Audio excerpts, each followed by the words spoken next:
Hi everyone, this is Jim and welcome back to my YouTube channel. Ito na nga post ni Tito Tony.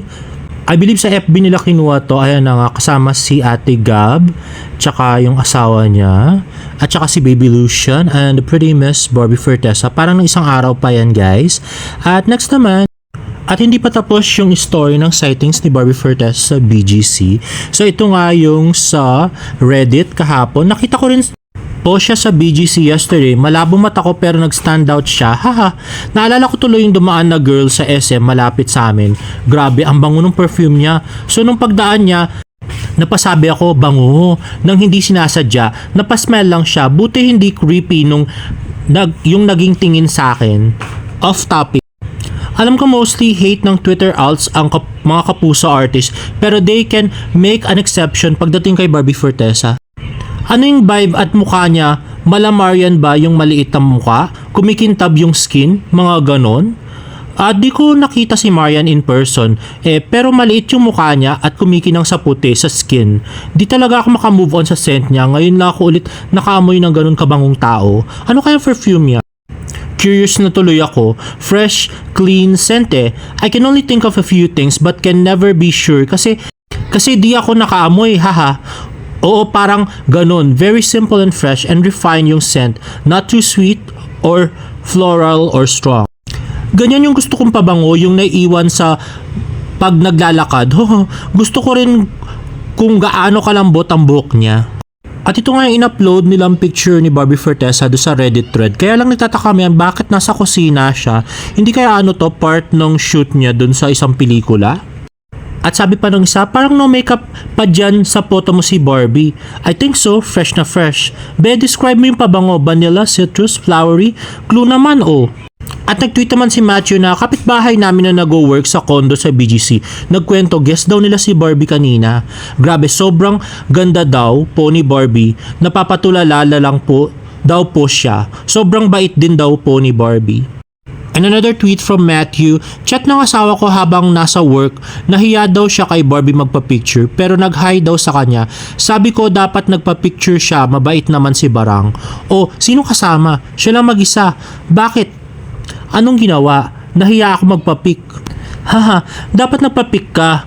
Pakyat na siya ng kondo. Ngayon lang? Oo, ngayon lang. Wala siyang kasama. Wala siya lang mag-isa. Tapos merong para siyang tinakpan na tungkol do sa tower. Parang Kalma Tarot na tower. Parang ganun yata. Siguro hindi ko alam kung anong unit sila. Sabing ganun. At next nga, ito naman may nag-tweet. Diniem ba naman si Tita Aiden? Grabe. At sabi nga ng fan, good morning ma'am, salamat po sa pagsuporta niyo sa Barda. Grabe kilig po namin sa dalawa. Sana magkatuluyan po sila in real life. At my heart at pray emoji at hinart nga ni Tita Aiden. Uy, grabe. Approve kay Tita Aiden, hindi siya kukontra. At next naman ay repost ni Barbie Fortesa ang post ng kanyang ate, Gab. Hire the babysitter while we go out for a dinner date. At nag-caption naman si Barbie Fortesa na nauna pa nakatulog yung babysitter Napagod si Barbie, nababanta. At next naman ay tweet ni Lavender Haze 105, sabi, Ilan Licauco post this quote, then may fake news about Ami Fortesa, my point of view. Ito yung take niya sa issue, di magkakaroon ng mabuting anak kung di niya nakita o nakuha sa parents niya. Barbie known for her genuine and good heart, so ganun din ang parents niya. Be kind. #Barda. So yung Instagram story nga ni Ilan ay children cannot be what they cannot see. Thank you Lavender Haze 105 sa papaliwanag doon. Actually hindi ko rin gets yung post ni Ilan na yun. Akala ko tungkol sa kanya yun at saka yung sa kanyang anak, diba? Yung magpapakabuti siya para makita ng anak. Sa ibang tao pala siya. Kay Tita Ami pala siya kay Barbie. So hindi ko siya gets nung una. At next nga ay nilike ni Ate Ilan yung post ni Barbie Fortesa sa Instagram. Grabe. Actually, iba yung pag-follow ni Ate Ilan May ibang sign na yun Pero yung mag-like pa siya sa post ni Barbie, grabe. So, super na to. Super ayuda na sa atin, di ba? Grabe. Pan-service ba to? Hindi siguro. Ay, nako. Biro mo, nag-like siya doon sa cappuccino post ni Barbie Fortesa. At next naman na Instagram story si Barbie Fortesa. At ginugel ko nga ito at ito pala ay isang counter sa one Arabica coffee shop, likely the Mitsukoshi branch in Bonifacio Global City, Taguig, Metro Manila. The Percent Arabica is a global coffee brand. Ayan na nga si Miss Barbie, kitang-kita, nagpicture siya dun sa salamin. At halos nga sabay nga sila ni David na nag-post. After that naman, after 1 minute ay nag-post naman si David nito sa kanyang Instagram. Ayan, smile lang. At naka-black shoes pa rin si David Doon niya pala nakuha sa Australia yun. Ayan, nag-cute David in his black loafers. At yan, sa Australia pa rin yan. So, let's talk print but copy first. Oy, copy pa rin niya. Ayan yung kanyang lofters. At yan, nag-cafe sila sa labas ni Tita Eden. Then, David crossing the street. At yan, basketball court. At ito, bar. At ito naman yung Good Drift Coffee rin. Uy, coffee? Pare-pareho akong coffee, no? At yun na nga guys, later within the day, ay nilike nga ni Barbie yung post ni David. Uy, grabe.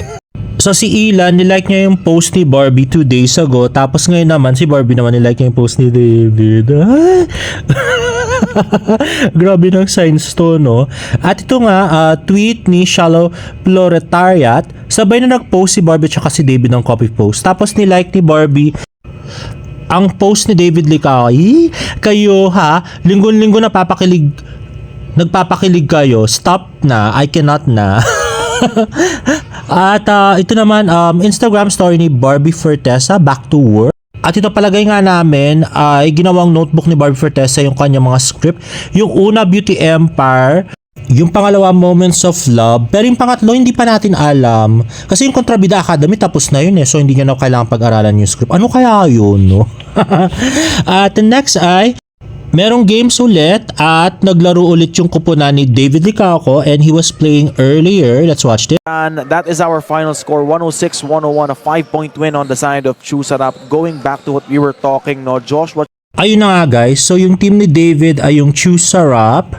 Chan, 42 big points, Dino.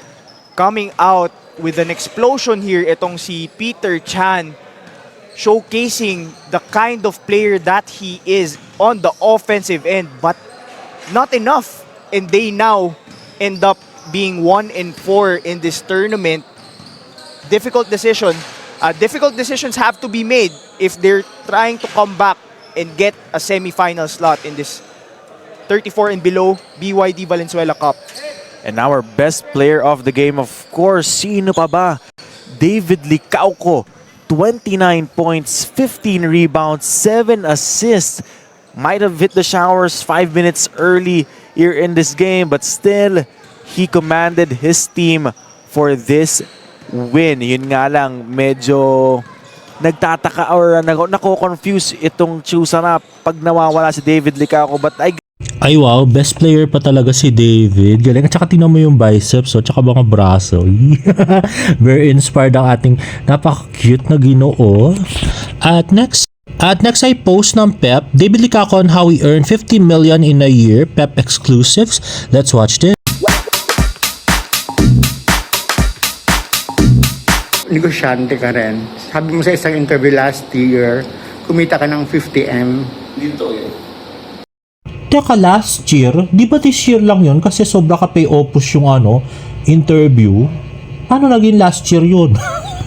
Ay, School of Discarte lang yun nung March 14. Grabe. Tsaka sa Opus Mall yun, no? So hindi pa gawa yung Opus Mall Sobra Cafe yung last year. Kailan lang ginawa yan? Naku no, Pep. Ayusin nyo. Typo lang. Ano lang? Just me. So, Halayan tuloy, David. Ang hirap na bawiin ng mga pinagsasabi mo. Ay nako, David. masinop ka sa pera. Sino? Oo. Sino? Matipid ba? Magaling. Magaling sa Magaling sa pera. Hindi ako sobrang magastos. I would say, ang gastos ko lang talaga is pagkain. Hindi ko kumain sa labas. Yun. And I think, mahilig ako magtrabaho. Workaholic ako. Kaya siguro may kinikita akong pera. Ano investment mo ngayon? May mga lupa ka na? May kondo ka? Kaya ano pa, mga negosyo ko, I have Sobrang Cafe, yung branches na ako, yung Korea, 3, Good Drip, yung coffee business ko, o sa mga construction projects, on design. So, yeah, I've been really busy. Paano mo nakakaya lahat Ba't yan? pinakamas? Ha? Kailangan ko nag-yosi ako. Paano mo nakakaya lahat yun? Ha? Paano mo nakakaya lahat? Just knowing what you want in life, you know. I always have my why I'm doing it. My why is always to make my future family comfortable and make my 10-year-old self proud. And my house. Uy, in fairness, ang tagal niya nang hindi nababanggit yung future family. Nabanggit niya ulit today. Why, what, and how, yung what ko, of course, is to be successful in everything that I do, not just career-wise, but also being a friend, being a brother, being a employee. Solo living ka ba or... Solo living. Solo living. Gusto mo sumali? Punta naman ako. Solo living. Solo living. Talaga, pero may makakatulong ka sa bahay or... Wala. Kaya mo? Ikaw naglalaba, hindi? Oo, washing machine lang yun. Totoo ba? Oo, may washing machine lang yun, may dryer pa. Wow! Oo. Kabili ka? Oo. Mahilig ka sa kotse? Kotse? Medyo. Ilan ang kotse mo? 3. Ay wow, 3 pala yung car ni David. In fairness. Ano pinakamahal? Yung patrol, 5 million. Sinagot mo, tinanong mo, sinagot ko. Ilan lupa mo? Yung lupa mismo. Lot, isa lang. Wala ka pang bahay na naipatayo? Wala pa. Yun yung plano ko this year. Oo. Tsaka plano ko din yung mga lote. Wala kang girlfriend? Ano? Girlfriend? Hindi kita marinig. Sige na. Wala kang nobya? Nobya. Samantalang tayo ay isa-isang. Hala, David. Bakit hindi mo nasagot yung yung walang lobby? Dati yung mga interview mo, tsaka yung sa yung sa My Movie World, di ba single naman sinasabi mo? Ba't hindi niya sinabing wala siyang lobby ngayon? Ano ba yan, David? Natutulas ka na. Grabe. At sino naman kaya ang GF mo, David? Naku, no? Alam mo naman gusto namin si Barbie, pero syempre, naku, baka may non-showbiz ka dyan. Wag naman sana. At next naman ay post ng Philippine Fashion Awards. It's safe to say that today's media remains captivated by our enduring obsession with celebrities. So si David Licauco nga ay nanalong 2025 Philippine Fashion Awards Most Influential Celebrity in Fashion and Business. At kasama niya nga si TJ Marquez. At ang awards night nga ay sa April 30 from 5 p.m. to 9 p.m. at Activity Center Ayala Malls Market. So sana pumunta si David. At next naman ang Instagram story ni David Licauco, ayan na nga si James at saka si Baby Jimin. Ang cute na ng Chinese-Korean na si Baby Jimin. At ito nga hindi ko pwedeng hindi i-post. Napaka-perfect ni James dito, no? Napaka-cute niya. Grabe.